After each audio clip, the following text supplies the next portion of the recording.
God bless family. It's so good to be able to come to you this way again. I just want to drop in and just share a few thoughts that have been rolling around in my head and my heart.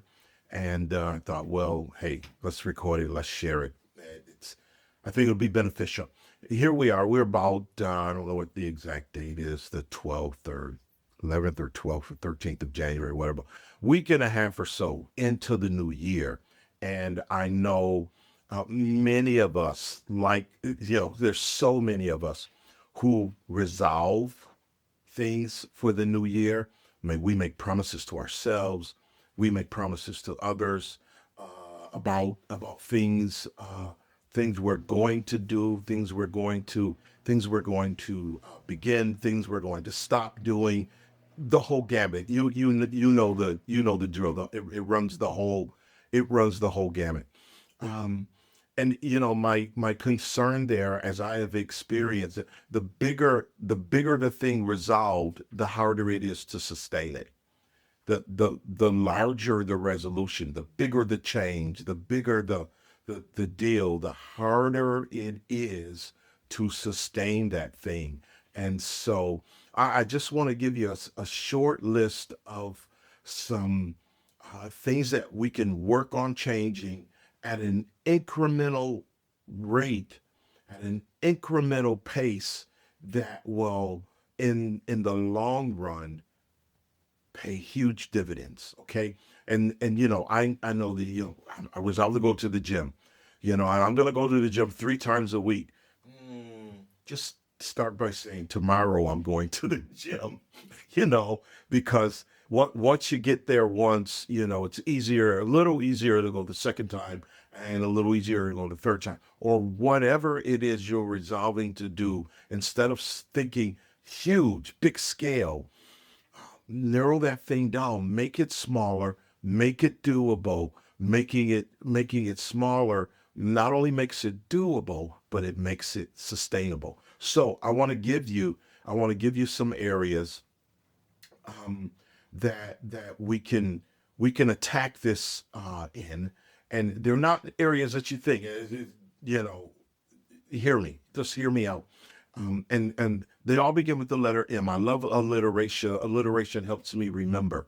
It just helps with my memory, that kind of thing. But here's number one. Number one is mindset. Changing the mindset. Everything starts from here. The battlefield is the mind. It really is.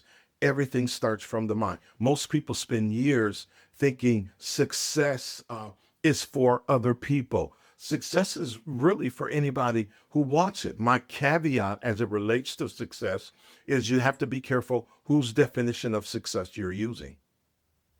Mhm.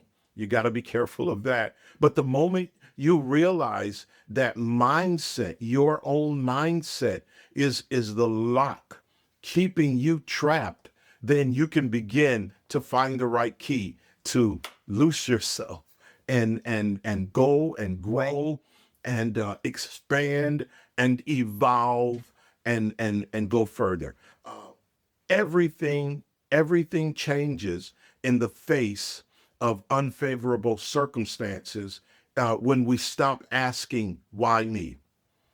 In the midst of something unfavorable, in the midst of difficult time, the wrong question is why me. The right question is, okay, I'm here.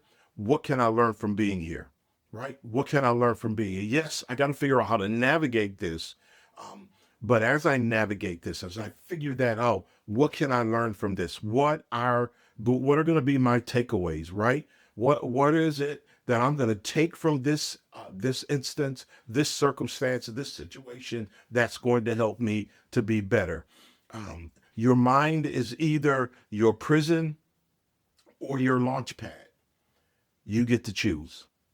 You get to choose, right? You get to choose. Nobody's going to change a thing for you. You got to do something, right? So the first one was mindset. The second thing is mornings. Now this is Bill, I'm just not a morning person. I'm a morning person, so mornings are easier for me. They're better for me. Mornings are better.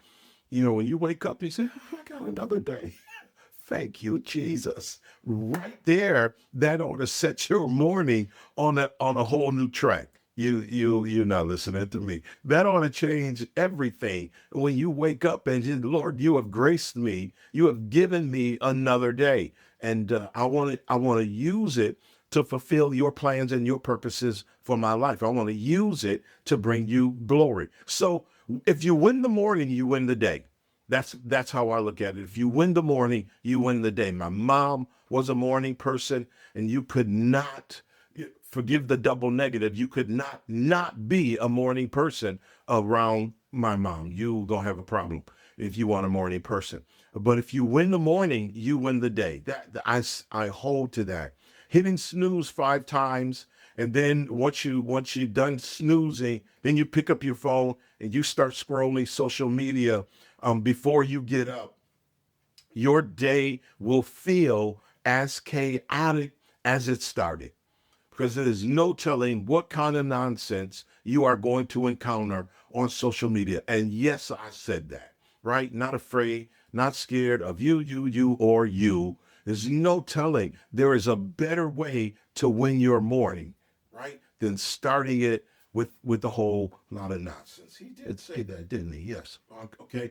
So the fix for winning the morning isn't complicated, right? Number one, keep your phone away from you for the first hour. Right? You listen, you missed it all night. So what's another 60 minutes? Really, right? So don't rush to your phone. It's gonna be all right. Here's another one. Think about this. Hydrate before you caffeinate. Water is so good for you. Water does a body good. Hydrate before you caffeinate. Move your body. Get up, move around. Move around.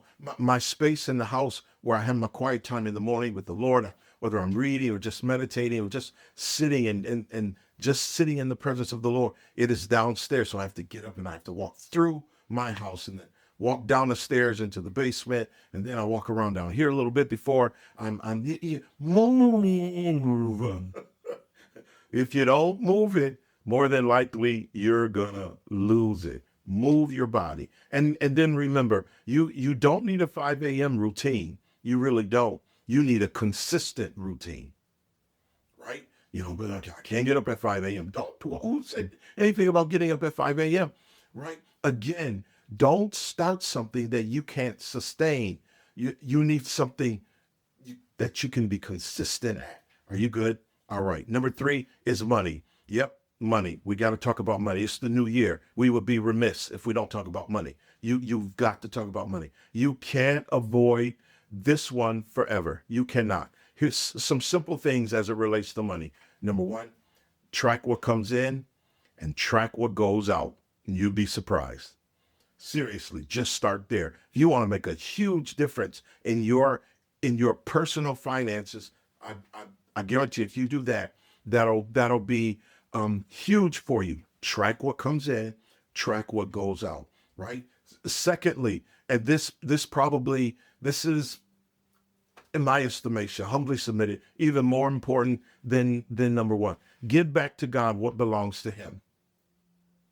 Yes, I am a tither. Yes, I am. Yes. The 10th belongs to I don't pay tithe. I return the tithe. It belongs to Him. Everything I have belongs to Him. Everything has come from Him. And so the first thing I want to do is return the tithe. I want to give back to God what belongs to Him. Remember the question God asked His people in the book of Malachi. No, it's not Malachi, it's Malachi. I'm sorry. Sometimes the Italian kind of rises up in me. Yeah, in the book of Malachi, this shall a man rob God. Yeah, if you don't give back to Him what belongs to Him, you are robbing God. So start there. Return the tithe. Then pay yourself. I return the tithe, and then there's money's going into my savings account. I'm paying me before I pay everybody else. After all, without me, they can't get paid. So I'm going to pay me before I pay them. And then I'm going to honor my commitments.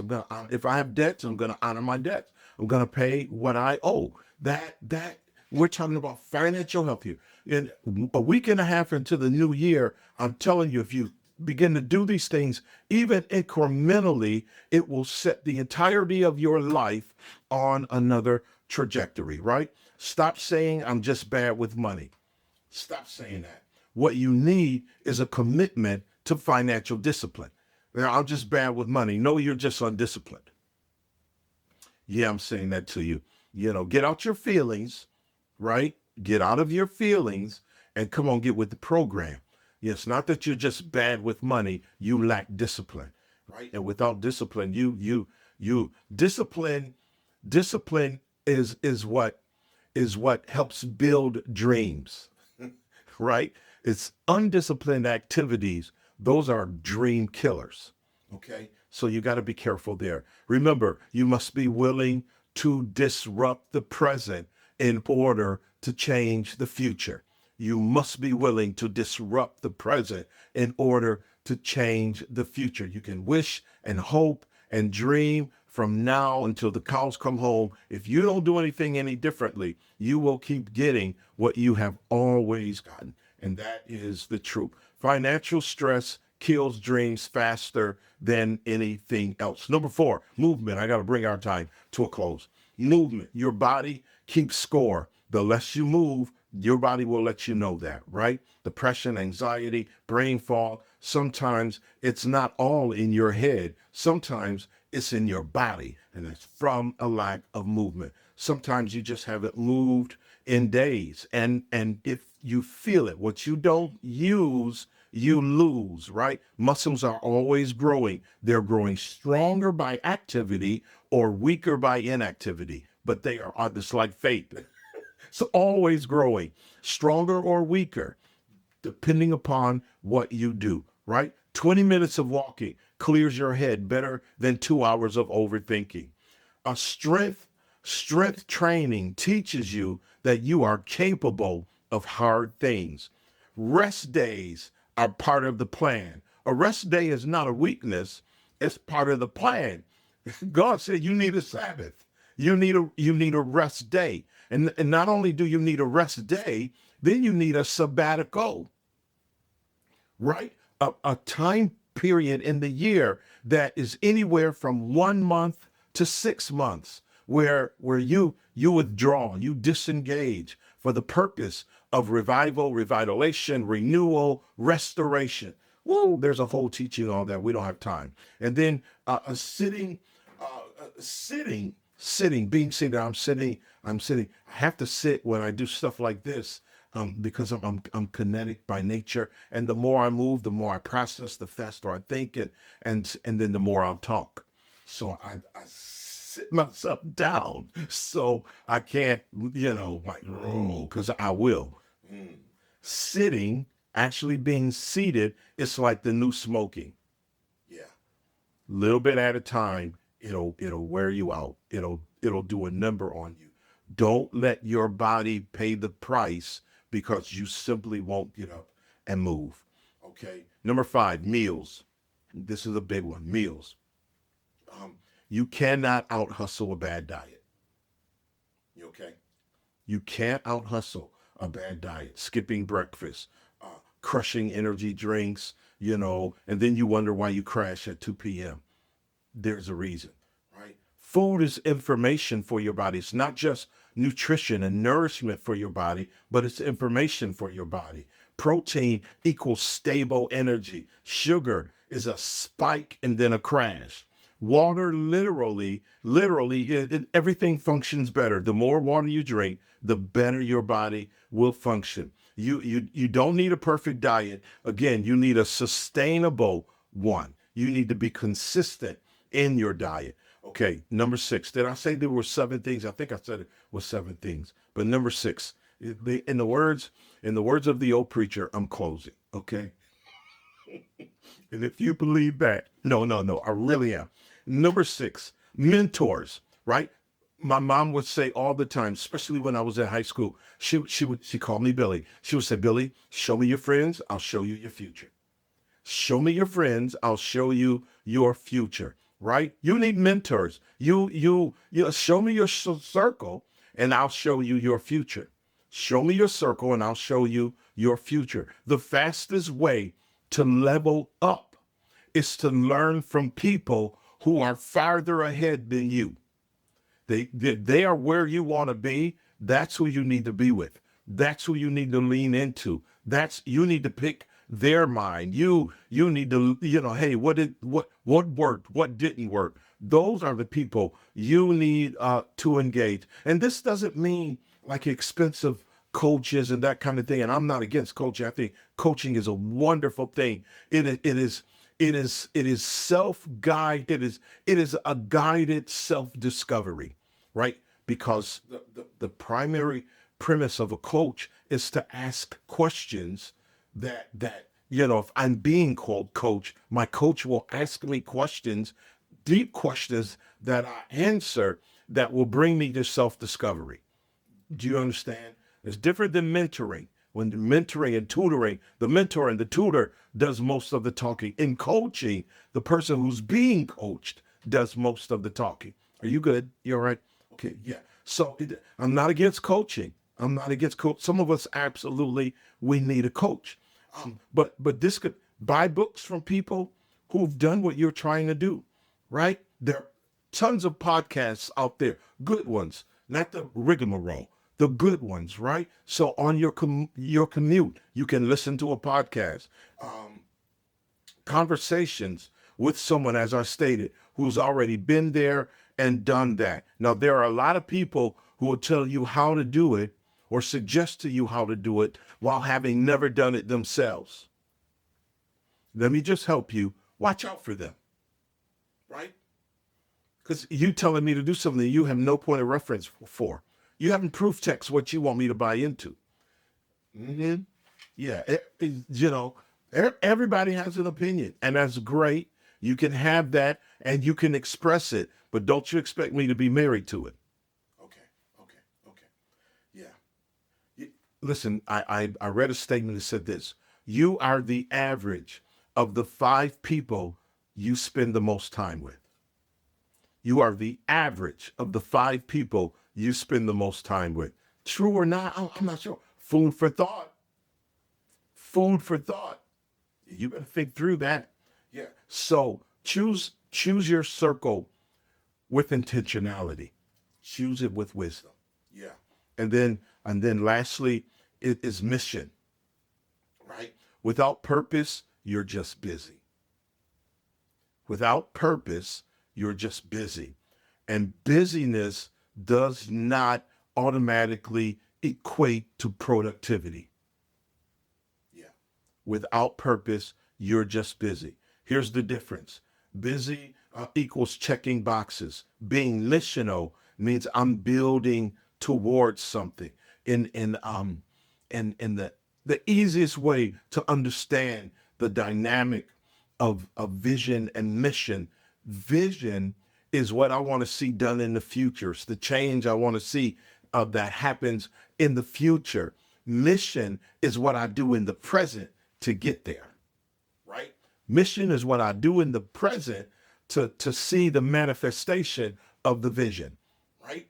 And busyness, you just checking boxes. But being missionally minded means I'm working towards a greater goal, right? That's what it is. Okay, so listen, ask yourself this question now, a week and a half into the new year. If I keep doing what I'm doing today, where will I be in 5 years? If I keep doing what I'm doing today, where will I be in 5 years? Now you got to be honest about what you're doing. All of your doings, right? Because in questions like this, we tend. I'm going to say something here, and I'm standing 10 toes down on it. I'm not taking it back. We tend to, when we ask ourselves these questions, we tend to leave off the sketchy stuff we're doing. Yeah, and you can't. That won't work. That will not work. You cannot place image above integrity. You can't. Do Numbers chapter 32, verse 23, the Bible says, be sure your sin will find you out. So you have to include the sketchy stuff, and you got to bring that to an end. You have to bring that. Well, nobody knows, and I look good in the places and spaces that I'm supposed to look good. No, God is calling for your front stage life to be exactly what your backstage life is. That's enough that I'm gonna say about that. But you got to ask yourself that question: if I keep doing what I'm doing today, if I keep doing it, where will I be in 5 years? Right? And if the answer excites you, keep doing it. If the answer scares you, then it's time to make a change. That's what the Winan says. That's an old song. Google that one. But if the answer scares you, then it is time to make a change. So, just a new grid, a new sieve, maybe for you as you are sifting through your resolutions and the things you want to change. These are some good ones. These are some good ones. I'm going to the gym and I want to lose 20 pounds. Yeah. But if the mind ain't right, the body won't follow. I'm telling you, it begins with those five things are huge as it relates to making changes. Hey, I hope something you heard has caused you to think, stop and think and bring you to some realizations, and then will spur you on in making some of the changes incrementally, because you want to be able to sustain them. You want to be able to sustain them, but to bring you to some changes in this new year. Again, remember, if you want to change the future, you have to disrupt your present. You got to do something. You have to do something differently. And so I pray that this would cause you to think in that direction. We love you. Thanks for stopping in here at Kingdom Matters with Bill and Toni Clark. And we will see you soon. Be blessed now.